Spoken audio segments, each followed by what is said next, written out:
G'day and welcome back to another episode of Tomo's Tune-Ups. On this episode we are going to be stripping the gearbox in the 1965 Morris Mini Ute.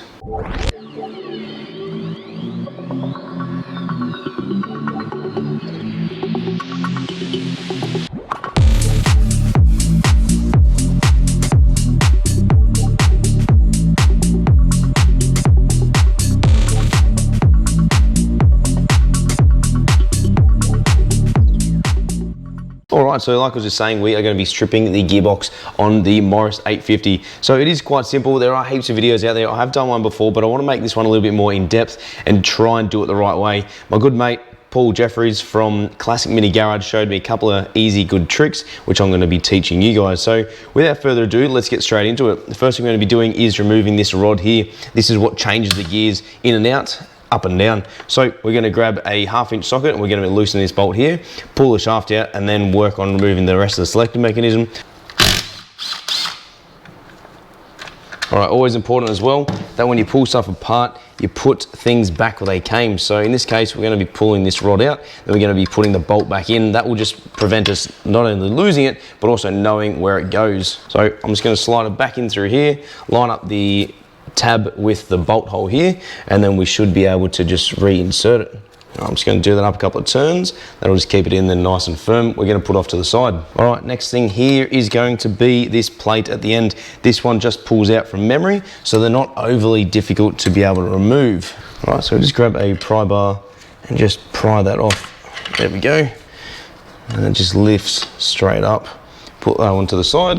All right, so we've got our selector rods just in here as well, so we don't need to take those out just yet. We do have a couple of bolts around the outside of this housing here. So what we're going to be doing is bending the lock tabs back, taking that off, ensuring that we remove the shim from behind there. Then we're going to be undoing this nut here. What we need to do to undo this nut is not only bend the lock tab back so we can actually get a socket on there, but we're going to be locking 2 gears. We're going to be locking 1st and 4th gear. So we'll get onto that in just a moment. All right, so grab yourself a pry bar and a hammer.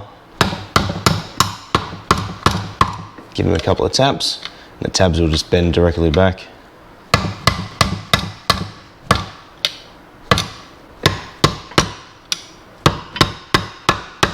Should also let everyone know this is a striking pry bar, meaning that from here to here it is completely connected. So when you strike here, it sends a shock all the way down through here. So you can actually use it as not only a pry bar, but also a striking pry bar to be able to enable certain things like this to be able to get off with ease. All right, once they're loose, grab your socket again, take them out. All right, so that one's a bit tight, so we're just going to grab a bigger ratchet to undo it. All right, there we go. All right, there's just one more down here. There we go.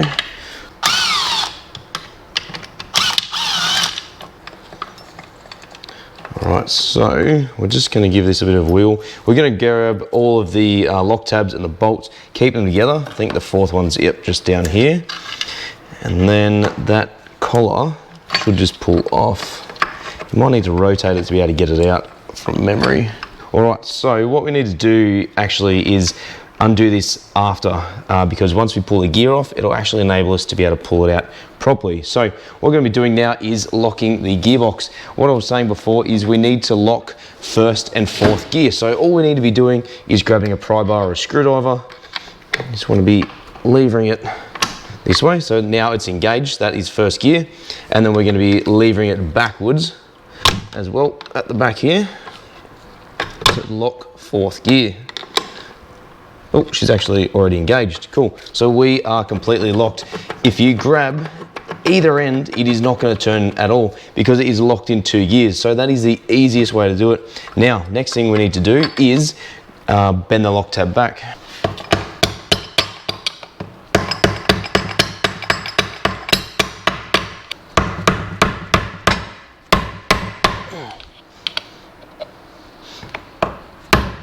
Alrighty, grab the rattle gun, and then we should be able to send it.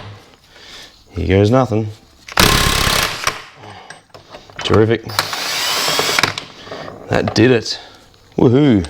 That was a lot easier than what it has been in the past, which is really good because usually those things are an absolute pain in the ass to to get off. So we're really glad that came off. So put that to the side. Right, so now we get the lock tab. That'll just slide straight off. We have a new one of those to go on. We then have the gear for the diff. That's the pinion gear. This one here, if it'll decide to come out. Give it a bit of a shimmy. There we go. Okay. And then we can take that out. Now, like I was saying, there is a shim behind there as well, so make sure you don't lose that. If it's damaged, bent in any way, shape or form, it's worthwhile replacing that as well. All right, so next one is, there's this little tab just down here. This will only go in one way. So the way it's just come out is like this. So the top corner is facing the top and the rounded edge is facing towards the diff. Now it does go into these two shafts right here. One is the Layshaft, I believe, which is on the back side of the engine or the front side of the gearbox, and then the bottom one is for this reverse as well. So make sure you put that aside. You can also see where it's been sitting as well. So the nice shiny patches compared to the older patches at the back. All right, so next thing is going to be push out this Layshaft. So that will just push directly through there, and then we'll be able to pull that out from the other side. Now with this, it is advised just to grab yourself a small screwdriver or a punch and just push it all the way through. That way it will remove the shaft completely and not get stuck. So also you can see that it is tapered. So at this end it is smaller compared to this end. I think at some point, I think it was like 75 or 79, they changed. And I'm sure someone in the comments can correct me if I'm wrong. But this Layshaft, I believe they call it, did change at some stage. So what we want to be doing is looking for pitting and scoring on this. We'll give it a quick clean. We can have another assessment of it. Okay, so you can start to see a bit of the case hardenings come off here, where it's just been running. There is a little oil gallery here, so oil is fed through there and in through there as well. Now that's not too bad. So I can't feel any high or low spots with my finger, even though I'm wearing gloves. It's not like it's got any deterioration or wear, but it feels fine. There is a little bit of pitting there. Probably just from where it's been sitting and running, and you can see the groove as well where that little lock tab goes into. So those two grooves face each other on this shaft and the bottom shaft just down the bottom here. Now I hope you guys can see enough. I do have my GoPro set up, so hopefully where I've been filming it's good, because if it's not, then I'm going to be really kicking myself later when I edit it. So that's the Layshaft. We'll move that to the side. All right, so we are almost halfway there. We're going to be removing the pickup. So we're going to be loosening off these two bolts here, along with the two bolts here as well. All right, so once again, grab yourself a screwdriver, chisel or punch, pry bar, push down the tabs. Now it is worthwhile replacing those every time you take them off. There's also two bolts on the back side here, so we're going to undo those. But yeah, replace the lock tabs every time. It is really good practice too. They are fairly cheap to buy, and in a lot of kits they do come. I don't know if we reuse those bolts or not with the center pickup, but we'll soon find out. All right, now the two bolts on the back side here. Now, a really cool thing, I think I noted down when I was doing the 1275 build for Mark and his engine, was the fact that you can buy an oil sump plug, a magnetic sump plug that sits directly here. So obviously when it comes from the strainer, it comes directly up through here and then goes directly to the oil pump from here. From there it goes through to the engine, the top of the head, all that stuff, and then it rolls back down through gravity. So you can buy a magnetic sump plug from MED or Specialist Components. I think it's Specialist Components actually, and it sits directly in through here and just replaces the plate at the back. I'll just pull the plate off so you can see.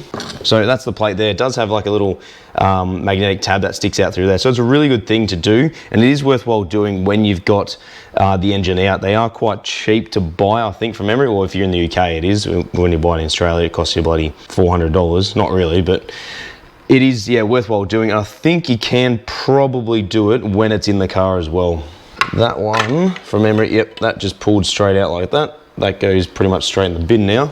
See you later. Next thing we need to do is remove the Layshaft gears, I think it's called. Yep, oh, that came out significantly easier than what it did on the 850 anyway.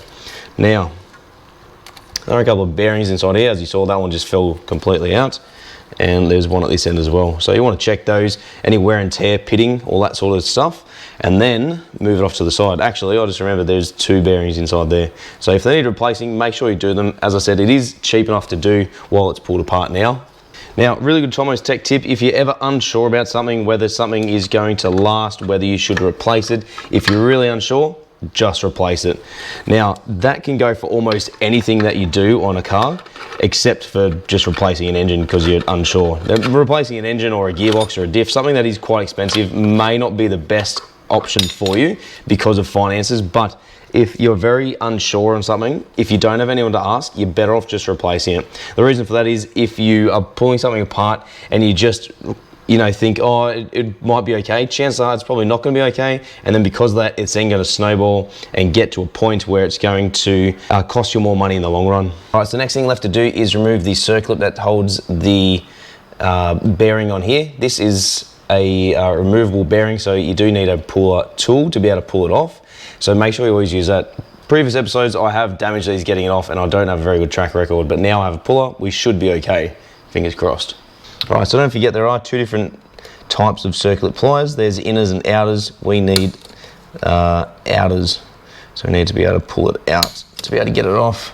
These are quite difficult at times. It's been a while since I've had to get one of these off. All right, so like they say on SpongeBob, 3 hours later, I finally got this thing off.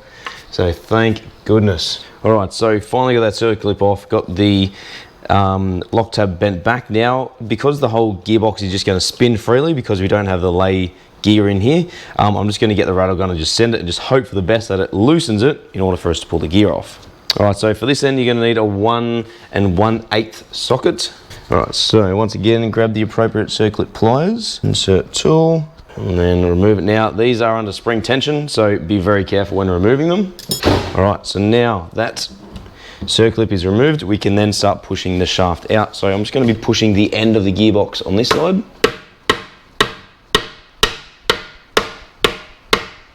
Once again, the bearings for the selector hub went katoing, which is completely fine because we do have a new set. So just be careful when you're doing that. I should have really, and I always forget to do this, make sure that the hubs are engaged into neutral. Otherwise you're going to have the bearings flying out everywhere. So there is a bearing and a spring in each one of these, which we have spoken about before, which we'll get to in just a minute. All right, so we've essentially pushed that all the way out. That one will come directly off. There is also a bearing located inside here as well, and that is another serviceable part.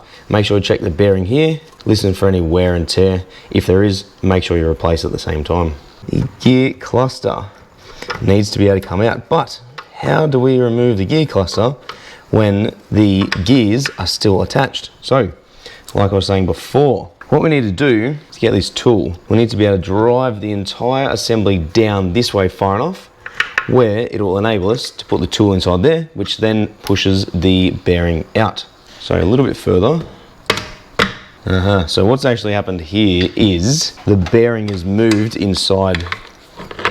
That's okay. Sorry, the gear just wasn't engaged properly. So that one goes directly down in here. All right, so I apologize about the rocking of the camera. So I've just brought it a little bit closer. Next thing we need to do is remove the reverse gear. Now, as you can probably see here, you may not be able to, I'll try and get a photo of it and put it up on the side just over here.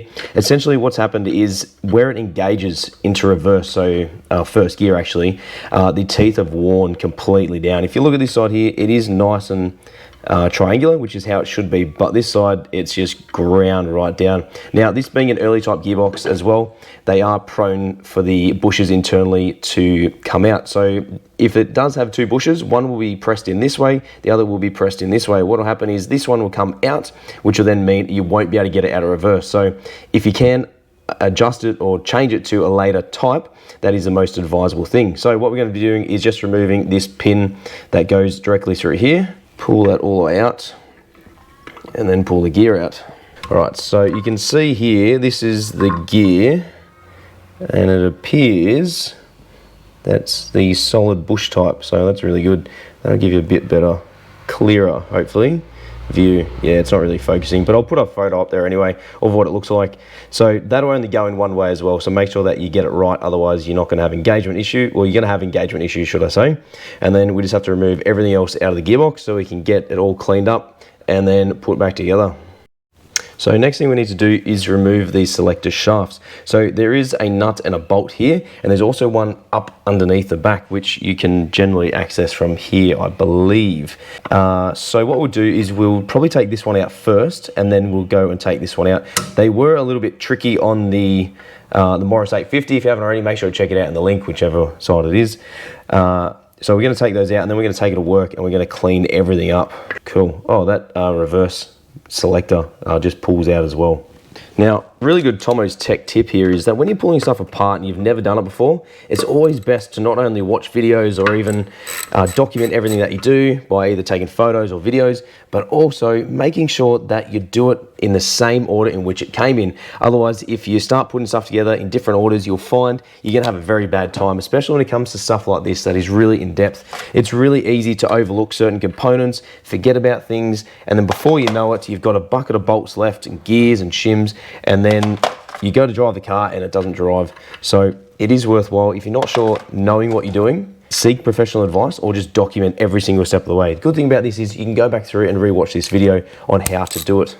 Okay, so just got to be careful of that, because last time we removed one of those, they were, the bolt had almost broken off. So that's a little dowel pin. You can also, like we did on the other one, put a little marker at the end here, that way you know how far it needs to go in. But generally you have a pretty good time to be able to line it up and put the bolt back through. That is the securing bolt that locks the shaft to this selector part right here. You should be able to push it from one side.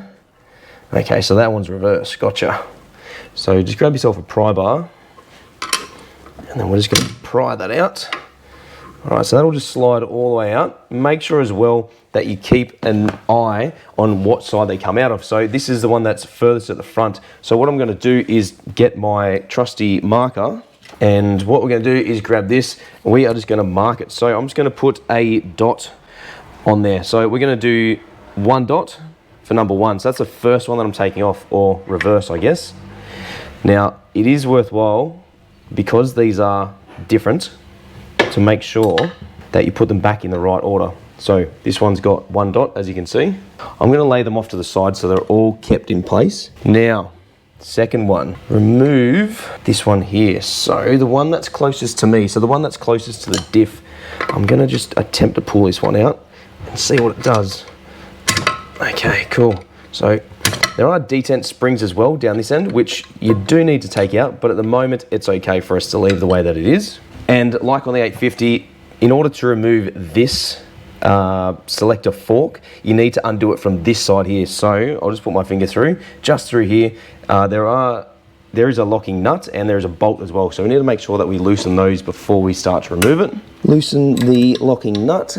Now I do apologise that the camera keeps moving. The GoPro mount that I'm using is, I wouldn't say flimsy, it's just because I've got it on full extension, so it does have a lot of flex in it. Okay, loosen the locking nut, loosen the bolt. Now, because these are soaked in oil as well, they should be okay to remove. If they're not, make sure you get a bit of WD-40 or rust penetrant to be able to remove them. All right, so now I'm going to be able to remove this one. So I'm going to make this one number 3. So I'm going to put 3 dots on it. That way I know they come out in a particular order and they will go back in the same order as well.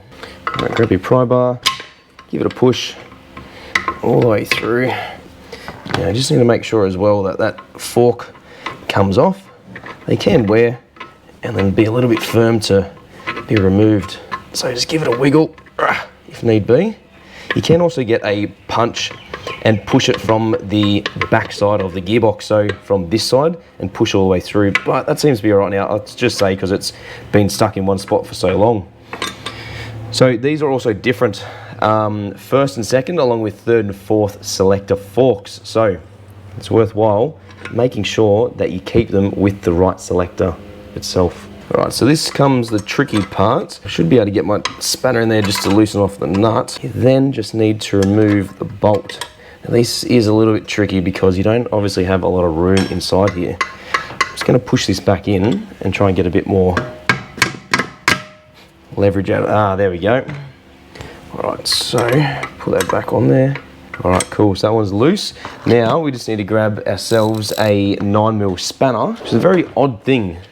One's imperial, one's metric, that's what I found anyway. I'm sure someone can comment in the section below on, are they different? Are they both supposed to be imperial or metric? Am I just wrong?